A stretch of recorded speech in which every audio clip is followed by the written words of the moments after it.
సోమవారం ఉదయం 9:30 నుండి గాజువాక డిపో వద్ద అనేక మంది వైఎస్ఆర్సీపీ నాయకులు కార్యకర్తలు వైఎస్ఆర్ అభిమానులు నడుమ వైఎస్ జగన్ ఆదేశాల మేరకు పెట్రోలు డీజిల్ ధరలను పెంచడంపై ఆందోళనకర విషయం అంటూ మాజీ శాసనసభ్యులు పశ్చిమ నియోజకవర్గ సమన్వయకర్త మళ్ల విజయప్రసాద్ ఆధ్వర్యంలో మాజీ కార్పొరేటర్లు వార్డ్ అధ్యక్షులు పార్టీ పరిశీలకులతో డిపో దగ్గర నుండి కాలినడకన మూలగడ ఎంఆర్ఓ కార్యాలయం వరకు కాలినాడ్కాన ర్యాలీగా వెళ్లి వినతి పత్రం ఇవ్వడం జరిగింది.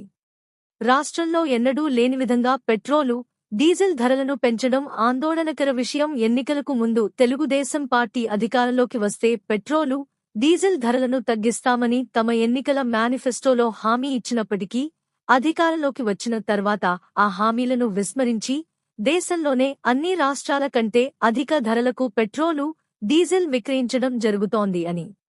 ఇప్పుడు తగ్గించడం బదులుగా మరింతగా పెట్రోలు డీజిల్ ధరలు పెంచడం ద్వారా సామాన్య ప్రజలపై భారీ భారం మోపడంతో పాటు రైతాంగం మరియు రవాణా రంగంపై తీవ్ర ప్రభావం పడుతోంది అని తక్షణం వీటి ధరలను తగ్గించి ప్రజలపై ఏ విధమైన భారం పడకుండా చేసి మేనిఫెస్టోలో చెప్పిన హామీ విధంగా ఎన్నికలకు ముందు తెలుగుదేశం పార్టీ అధికారంలోకి వస్తే పెట్రోలు డీజిల్ ధరలను తగ్గిస్తామని తమ ఎన్నికల మేనిఫెస్టోలో ఇచ్చిన హామీని నెరవేర్చాలని డిమాండ్ చేస్తూ ర్యాలీగా వెళ్లటం జరిగింది.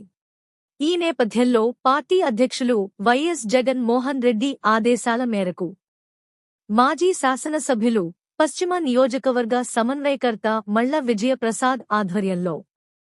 పెట్రోలు డీజిల్ ధరల పెంపును నిరసన కార్యక్రమంలో మాజీ కార్పొరేటర్లు, వార్డ్ అధ్యక్షులు, పార్టీ పరిశీలకులు, యూత్ నాయకులు, మహిళలు తదితరులు పాల్గొనడం ర్యాలీ విజయవంతంగా జరిగింది.